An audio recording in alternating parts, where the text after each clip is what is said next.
नमस्कार दोस्तों, मैं हूं कृष्ण देवबंद नक्सल। दोस्तों, रेरा एक्ट बनाया गया है आपकी सुरक्षा के लिए और रेरा एक्ट के अंडर जो भी रूल्स पास होते हैं वो सारे जो रूल्स हैं वो आपकी यानी कि फ्लैट बायर की सुरक्षा के लिए बनाए गए हैं। तो रेरा रूल्स के अंदर मॉडल अग्रीमेंट है और मॉडल अग्रीमेंट ये दिखाता है कि बिल्डर के साथ अग्रीमेंट जो होता है उसके एसेंशियल, उसके मेन पॉइंट्स क्या है, किस तरह से होना चाहिए एक सही अग्रीमेंट। तो मॉडल अग्रीमेंट में एक क्लॉज है, एक पैराग्राफ है जिसका टाइटल है एंटायर अग्रीमेंट। आप चाहें तो महारेरा वेबसाइट से डाउनलोड कर सकते हैं और आप अगर यानी असफल रहे तो मुझे व्हाट्सएप मैसेज कर दीजिए, मैं आपको रूल्स भेज दूंगा, पीडीएफ फाइल भेज दूंगा। ये जो एंटायर अग्रीमेंट नाम का क्लॉज है, ये क्लॉज आपके लिए बहुत इंपॉर्टेंट है, बहुत बहुत जरूरी है।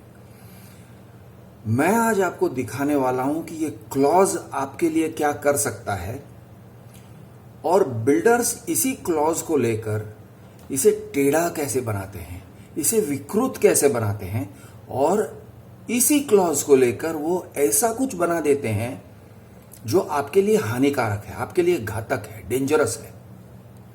तो पहले दोस्तों ये क्लॉज का सीधा मतलब और बाद में मैं आपको समझाता हूं ओबेरॉय बिल्डर ने इस क्लॉज को टेढ़ा कैसे किया है। वैसे ओबेरॉय इस काम में अकेला नहीं है, बहुत सारे और बिल्डर्स हैं, लोधा ने भी यही काम किया है, ऐसे बहुत बिल्डर्स हैं। लेकिन आज मैं आपको ओबेरॉय का एग्जाम्पल देने जा रहा हूं, ओबेरॉय के अग्रीमेंट में से एग्जाम्पल दिखाने जा रहा हूं। तो पहले सीधा मतलब समझते हैं। Entire agreement, this agreement along with its schedules and annexures constitutes the entire agreement between the parties with respect to the subject matter hereof and supersedes any and all understandings, any other agreements, allotment letter, correspondences, arrangements whether written or oral if any between the parties in regard to the said apartment / plot / building as the case may be। इसका मतलब आपको समझा रहा हूं, बहुत जरूरी है और मैं एग्जाम्पल्स देने वाला हूं आपको। इसका मतलब ये होता है कि आपके और बिल्डर के बीच में जो भी है वो सब इस अग्रीमेंट, इस रजिस्टर्ड अग्रीमेंट के अंदर लिखा हुआ है। इस अग्रीमेंट से बढ़कर बिल्डर आपसे एक पैसा नहीं मांग सकता है। बिल्डर आपसे वही मांगेगा जो इस अग्रीमेंट में लिखा हुआ है। वो आपसे एक और चीज पे सिग्नेचर भी नहीं मांग सकता है। फॉर एग्जाम्पल, कई बिल्डर्स ऐसे करते हैं, एक एग्रीमेंट वैल्यू है, मान लो एक फ्लैट का अग्रीमेंट वैल्यू 1 CR है। अब वो 1 CR आपने दे दिया, बिल्डर आपको फ्लैट का पोजीशन नहीं देता है और फिर कहता है इसके ऊपर से आप ये एक्स्ट्रा चार्जेस भरो, वो एक्स्ट्रा चार्जेस भरो, तब जाके मैं आपको फ्लैट दूंगा। यानी बेसिकली आपके ऊपर दबाव डालता है कि मैं अपना कॉन्ट्रैक्ट तब तक फुलफिल नहीं करूंगा जब तक आप अग्रीमेंट से आगे बढ़ नहीं जाते हो पेमेंट में। और शायद पेमेंट में ही नहीं, वो आपसे कुछ ना कुछ साइन करवा के ले लेता है, कुछ ना कुछ लिखवा के ले लेता है, पोजीशन लेटर में ऐसे कुछ लिखवा के ले लेता है कि मैं ये सारे लेट गो करूंगा, आपने आपका यानी डैमेज भी अगर प्रोजेक्ट में, फ्लैट में पुअर क्वालिटी वर्क है, डैमेज है, मैं कोर्ट में नहीं जाऊंगा, ये टाइप से लिखवा के लेता है। ये क्लॉज कहता है कि आपको ऐसे कोई चीज पे साइन करने की जरूरत नहीं है या इस अग्रीमेंट से निकलकर आपको 1 रुपया भी देने की जरूरत नहीं है। ये क्लॉज ऐसे कहता है। अच्छा, इसके अलावा एक और डेंजर है। कुछ लोगों को लुभाने के लिए बिल्डर्स ये टाइप के स्कीम्स बताते हैं। वो कहते हैं देखिए सर आप हमसे फ्लैट ले लो, फिर हम यही फ्लैट को भाड़े पे चढ़ा देंगे, वो हमारी जिम्मेदारी है, हम भाड़े पे चढ़ाएंगे और जैसे ही आपका फ्लैट का पोजीशन मिलता है आप वो फ्लैट हमें रेंट दे दो, रेंट कर दो और हम आपको भाड़ा देंगे एवरी मंथ। तो आपको टेंशन लेने की जरूरत नहीं है, आपको आपका कमाई हो का जरिया बन जाएगा, ये टाइप के अश्योरेंसेस देते हैं। खास करके ये पुणे में जो कमर्शियल प्रॉपर्टीज हैं, शॉप्स वगैरह या शॉपिंग कॉम्प्लेक्सेस के जो गालाज वगैरह हैं, उसमें ये टाइप के प्रॉमिसेस देते हैं बिल्डर्स। लेकिन प्रॉमिसेस बिल्डर्स इसमें लिखते नहीं हैं, अग्रीमेंट में नहीं डालते हैं और कह देते हैं सर सॉरी अग्रीमेंट में हम ये सब नहीं लिखेंगे। ये भी कहते हैं सर हम लेटर हेड पे चाहिए तो लिख के दे देते हैं। अब आम आदमी, आम फ्लैट बायर लेटर हेड पे लिख के दे देते हैं, मतलब सच्चा है ऐसे समझ के वो लेटर हेड का प्रॉमिस ले लेता है और लेटर हेड पे वो लिख के देंगे ऐसा होगा वैसा होगा, हम ये करेंगे वो करेंगे, जो भी रेंट देंगे लिखवा के ले लेते हैं। बाद में वो नहीं देते हैं, बाद में जो करना होता है वो नहीं करते हैं, यानी वादा तोड़ देते हैं। तब फ्लैट बायर रोते रोते जाएगा कोर्ट में। अब कोर्ट क्या कहेगी और बिल्डर तब क्या कहता है, देखिए सर ये अग्रीमेंट के अंदर जो कुछ भी है यही अग्रीमेंट है, इसके अलावा कुछ भी नहीं है। तो इस तरह से बिल्डर्स लोगों को ठगते हैं। तो आपको ये जो प्रिंसिपल है कि जो भी है इसी अग्रीमेंट के अंदर है, इस अग्रीमेंट के सिवा कुछ भी नहीं है, ये बात आपको दिमाग में उतार लेना चाहिए। यानी बिल्कुल अपने दिमाग पे लिख लो कि जो भी आपके रजिस्टर्ड अग्रीमेंट में है उसके सिवा और कुछ भी नहीं है। दूसरा एग्जांपल देता हूं मैं, बहुत ही इंपॉर्टेंट है, सबवेंशन स्कीम। सबवेंशन स्कीम में बिल्डर्स प्रॉमिस करते हैं आपको कि हम प्री ईएमआई भरेंगे, जब तक आपका पोजीशन नहीं होता है हम प्री ईएमआई भरेंगे, यानी कि इंटरेस्ट कंपोनेंट जो है वो पूरा हम भरेंगे, यानी आपको पैसे देने की जरूरत ही नहीं है जब तक आपको पोजीशन नहीं मिल जाता है। तो इस तरह का प्रॉमिस देते हैं लोगों को सबवेंशन की स्कीम के तहत। लोग मान जाते हैं, लोग कहते हैं हाँ ठीक है, लेकिन अग्रीमेंट में है या नहीं ये देखने को भूल जाते हैं और वो बात अग्रीमेंट में नहीं होता है। और वो लोग अगर आप कहो पूछोगे तो कह देंगे सर सॉरी सबवेंशन वगैरह हम अग्रीमेंट में नहीं डालेंगे, रजिस्टर्ड अग्रीमेंट में नहीं डालेंगे। लोग फिर भी मान जाते हैं। अब जैसे ही ये हो गया फिर वो बिल्डर जो है शायद 1 या 2 इंस्टॉलमेंट देता है, फिर इंटरेस्ट देना बंद कर देता है। अगेन सेम प्रॉब्लम, लोग रोते रोते जाते हैं रेरा के पास। रेरा में बिल्डर्स ये टाइप के आर्ग्यूमेंट्स रखते हैं कि this is the entire agreement. तो ये दूसरा का आपको ये अग्रीमेंट का जो क्लॉज है वो आपको प्रोटेक्ट भी करता है, यानी आपकी सुरक्षा के लिए भी है। लेकिन याद रखिए कि बिल्डर भी इसी में से सुरक्षा लेता है और शायद उसका गैर फायदा लेता है, गलत फायदा उठाता है, आपके ऊपर गैर फायदा डालता है। दोबारा मैं इसी क्लॉज को पढ़ता हूं और फिर मैं अब पढ़ूंगा ओबेरॉय का वर्जन। ओबेरॉय के एग्रीमेंट में क्या लिखा है, इसी क्लॉज को कैसे उसने ट्विस्ट कर दिया है।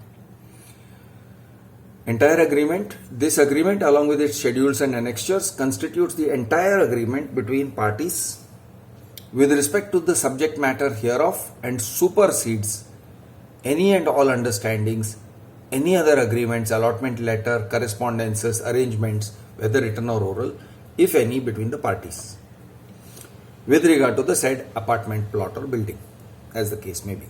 मतलब अगर बिल्डर ने कभी पहले कुछ कहा भी है, अलॉटमेंट लेटर में कुछ लिख के दिया है, फॉर एग्जाम्पल अलॉटमेंट लेटर में आपका पार्किंग का स्लॉट लिख के दिया है, लेकिन अग्रीमेंट में पार्किंग का नंबर नहीं लिखा है, या फिर अलॉटमेंट लेटर में उसने लिखा होगा आपका फ्लैट बनेगा 750 स्क्वायर फीट का, लेकिन जब आप अग्रीमेंट पढ़ते हो तो अग्रीमेंट में लिखा होता है 650 स्क्वायर फीट। अब आप कहोगे मेरे अलॉटमेंट लेटर में 750 लिखा था, इधर 650 लिखा था, तो मैं क्या करूं? इसका मैं जवाब पहले देता हूं आपको। ये एंटायर अग्रीमेंट है वो सही है, लेकिन अगर बिल्डर ने आपको अलॉटमेंट लेटर में 750 कहा था और इधर 650 कह रहा है, मतलब एक टाइप से चीटिंग करने निकला है, तो आप रेरा में जा सकते हो और ये या तो ये अग्रीमेंट कैंसिल करवा सकते हो या कॉम्पेंसेशन ले सकते हो। तो आपकी सुरक्षा के लिए है, आपको नुकसान पहुंचाने के लिए ये क्लॉज नहीं है। लेकिन बिल्डर्स किस तरह से इसी का उपयोग करते हैं आपको नुकसान पहुंचाने के लिए, भारी नुकसान पहुंचाने के लिए। अब मैं पढ़ने जा रहा हूं ओबेरॉय अग्रीमेंट में सेम क्लॉज, एंटायर अग्रीमेंट। अब ओबेरॉय ने क्या लिखा है?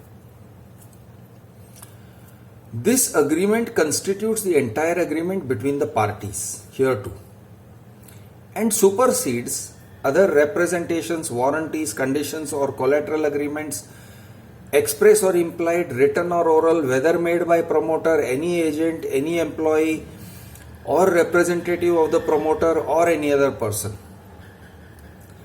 The show, पहले मैं ये पढ़ दे, इतना ही आपको समझाता हूं, काफी लंबा लिखा हुआ है।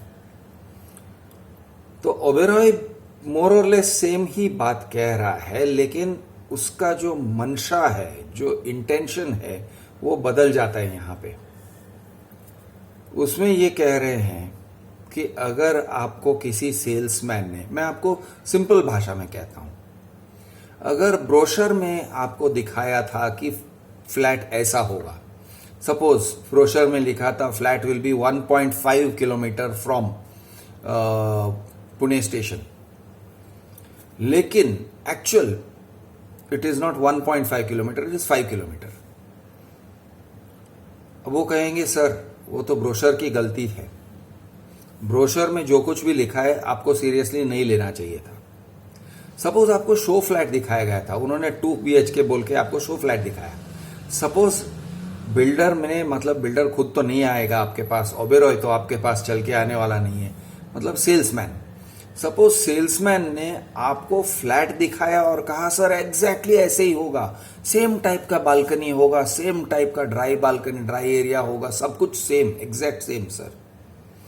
और जब आपको फ्लैट मिलता है तो अब आपको पता चलता है कि यार उसने दिखाया था कुछ और अभी हमको दिया है कुछ और। तो आप अगर रोते रोते रेरा में जाओगे तो इनका आर्ग्यूमेंट ये होगा, सर देखिए सेल्समैन ने क्या समझाया, फ्लैट वो शो फ्लैट क्या दिखाया, ब्रोशर क्या था, एडवर्टीजमेंट क्या था, इन सभी बातों से हम बंधे नहीं हैं। ये अग्रीमेंट में जो लिखा है, अग्रीमेंट में जो नक्शा दिखाया है कि फ्लैट ऐसे होगा, इतने स्क्वायर फीट का होगा, यही है, इतना ही है, इसके सिवा कुछ भी नहीं है। इससे क्या होता है, उनके सेल्समैन को झूठ बोलने का लाइसेंस मिल जाता है, खुला छूट मिल जाता है कि जितना झूठ बोलना है, जैसे मोदी जी कहते हैं ना, झूठ बोलो, बार बार झूठ बोलो, जितना चाहे झूठ बोलो, उछल उछल के झूठ बोलो, रगड़ रगड़ के झूठ बोलो, वगैरह वगैरह। तो इस तरह से उनको फुल परमिशन मिल जाता है, सेल्स वाला कुछ भी बोल के आपको बाटली में उतार देगा। ये उनका इंटरप्रिटेशन है। अब मैं आपको थोड़ा सा गुड न्यूज देने जा रहा हूं। गुड न्यूज ये है कि अगर आप प्रूव कर सकते हो रेरा में या कंज्यूमर कोर्ट में कि उन्होंने, उनके ब्रोशर में उन्होंने कुछ और बताया था, उनका सेल्समैन ने एक्चुअली कुछ और बताया था जो अग्रीमेंट में नहीं है, और उन्होंने आपको एक्चुअली फॉल्स प्रॉमिस किया था, ये आप अगर प्रूव कर सकते हो ना, तो आप रेरा में भी जीतोगे या फिर आप किसी और फोरम में जाओगे, जैसे कि कंज्यूमर फोरम में जाओगे तो वहां पे भी जीत सकते हो। इनके तरफ से ये लोगों का आर्ग्यूमेंट है और इनके तरफ से ये लोगों की कोशिश है कि लाइसेंस मिले अपने सेल्समैन को झूठ बोलने का। The show flat constructed by the, अब मैं आगे पढ़ रहा हूं आपको। The show flat constructed by the promoter and all furniture, items, electronic goods, amenities, etc. displayed therein, and any marketing material including sales brochures, models, photographs, videos, illustrations, walkthrough, etc. provided to the allottee and made available for allottee's viewing were merely an artist's impression and creative imagination and shall not constitute a representation or warranty or declaration by the promoter or any of its agents, employees, representatives, and the allottee should not be entitled to make any claim upon the promoter with respect to any item, component, facet that is not specifically agreed to be provided by the promoter to the allottee under this agreement. For example, suppose brochure में लिखा हुआ है कि आपको Jaquar के taps मिलेंगे। Suppose brochure में लिखा हुआ है कि आपका जो सिटिंग रूम होगा, सिटिंग रूम में भारी शैंडेलियर्स होंगे, जबरदस्त ब्यूटीफुल लाइटिंग होगा, एयर कंडीशनर होगा, सब कुछ होगा, क्लियर कट लिखा हुआ है। इनका कहना ऐसे है कि वो सब से हम बंधे हुए नहीं है। इस क्लॉज का, ओबेरॉय के एग्रीमेंट में इस क्लॉज का कहना ऐसे है, लेकिन कानून कहता है, कानून आपको प्रोटेक्ट करेगा। ये एग्रीमेंट में अगर इस तरह से लिखा है, लेकिन आप अगर साबित करते हो विथ प्रूफ, आपको प्रूफ चाहिए कि सेल्समैन ने या चैनल पार्टनर ने मुझे कुछ और समझाया था, मुझे ब्रोशर ये जो देखो ये शीट पे उसने ऐसे लिख के दिया था। आप अगर कन्विंस कर सकते हो जज को कि उन्होंने एक्चुअली फॉल्स प्रॉमिस करके आपको लुभा के, आपको मिसगाइड करके टोकन स्वाइप करवाया, बुकिंग अमाउंट लिया और अग्रीमेंट पे साइन करवाया, आप फॉल्स प्रॉमिस किया, वो प्रूव अगर करोगे तो वो लोग ये क्लॉज का इस्तेमाल करके बच नहीं सकते हैं। उनके ऊपर कम से कम पेनल्टी या कॉम्पेंसेशन देने की तो बात आ ही जाएगी। रेरा में और कंज्यूमर कोर्ट में आप सक्सीड हो सकते हो, हालांकि ये क्लॉज लिखा हुआ है, लेकिन ये क्लॉज लिखा हुआ है उनके बचाव के लिए। तो वो लोग इसी क्लॉज के सहारे कम से कम 3-4 हियरिंग्स आपके खा जाएंगे, कोर्ट के 3-4 डेट्स आपके खा जाते हैं इसी क्लॉज को लेकर, और फिर वो आपके पास सेटलमेंट के लिए आते हैं। तो ये जो क्लॉज है बिल्कुल झूठा क्लॉज है और झूठ बोलने का लाइसेंस क्रिएट करने वाला क्लॉज है। अब वो और मैं आगे बढ़ रहा हूं इसी में। This agreement shall form the only binding agreement between parties hereto, subject only to the terms and conditions contained herein, and this agreement fully supersedes and replaces any previous agreements concerning the premises and said car parking spaces between the parties hereto. तो premises and car parking spaces, तो for example suppose आपका building, आपका flat number है 1501। Suppose garage में, parking area में, podium में 1501 लिखा हुआ है एक पार्किंग प्लेस में। तो सपोज सेल्समैन आपको लेके जाता है, सर मैडम देखिए ये फ्लैट नंबर 1501 का पार्किंग यहां पे है, आपका एग्जैक्टली ये पार्किंग ये होने वाला है। अगर उसने ऐसे कहा तो इनका कहना ये है कि कार पार्किंग हो सकता है, संभव है, पूरी तरह से संभव है। अगर उन्होंने एग्रीमेंट में कोई भी पार्किंग लिखा नहीं है तो आप टेक फॉर ग्रांटेड नहीं कर सकते हो कि वो 1501 नाम का नंबर का जो पार्किंग है वो आपका है। इसमें अगर लिखा है बिल्डर शैल अलॉट पार्किंग, तो उसका मतलब ये हुआ कि आपको 1501 मिलेगा, वो जरूरी नहीं है। हाँ, फ्लैट 1501 मिलेगा, पार्किंग बिल्डर विल अलॉट। इस तरह से बिल्डर के हाथ खुले रखे जाते हैं। तो मेरा कहना ये है कि ये दो धारी तलवार है, ये क्लॉज जो है दो धारी तलवार है, आपको बचाता भी है। आप कह सकते हो, फॉर एग्जाम्पल इसको देख के आप कह सकते हो कि इसके अलावा मैंने देखो 1 CR दे दिए हैं, अब ये फ्लैट मेरा होना चाहिए, मैंने तुम्हारा पूरा पेमेंट जो भी एग्रीमेंट के अंदर है वो मैंने दे दिया है, अब मैं एक पेपर पे साइन नहीं करूंगा, अब मैं एक भी चीज पे साइन नहीं करूंगा और मैं आपको 1 रुपया भी नहीं दूंगा। आप फिर ये मत बोलो कि बस के लिए कंपलसरी है, क्लब हाउस के लिए कंपलसरी है, मेंटेनेंस के लिए कंपलसरी है, कुछ नहीं, मुझे मेरा फ्लैट दो, इस तरह से आप कह सकते हो। ये एक धार है। दूसरा धार ये है कि बिल्डर कहेगा कि देखो मैंने कहाँ कहा कि मैं ये करूंगा वो करूंगा, पार्किंग दूंगा वगैरह वगैरह, तो ये दूसरा धार है। आपके लिए ये धार याद रखना जरूरी है, लेकिन मेन पॉइंट ये यही है, वापस उसी बात पे आपका ध्यान आकर्षित कर रहा हूं कि अगर कोई प्रॉमिस दे रहा है बिल्डर, तो आपको इंसिस्ट करना चाहिए कि वो प्रॉमिस इसके अंदर आना चाहिए, अग्रीमेंट के अंदर आना चाहिए। अगर बिल्डर कहता है मैं आपको एक अलग से लेटर लिख के दे दूंगा, आप बोलिए आपका जो लेटर है ना उसको annexure F, annexure G, annexure जो भी है XYZ करके डाल दो अग्रीमेंट के अंदर, तब जाके मैं मानूंगा। अग्रीमेंट में इंक्लूड कर दो उसी चीज को एनेक्स्चर बना के, तो जाके मैं मानता हूं कि आपका ये प्रॉमिस है, इंक्लूडिंग ये जो सबवेंशन स्कीम वगैरह सब इसके अंदर अग्रीमेंट के अंदर आप डलवा दो। ब्रोशर एंड एनेक्स कर सकते हो, सब कुछ एनेक्स्चर में डाल सकते हो। इस बात पर प्लीज आप ध्यान रखिए, एंटायर एग्रीमेंट का उनका क्लॉज भी पढ़िए और ध्यान रखिए आपका राइट क्या है, आपका अधिकार है ये सब। मैं हूं आपका दोस्त कृष देओरबन नक्सल। जय हिंद, जय महाराष्ट्र, जय जवान, जय किसान।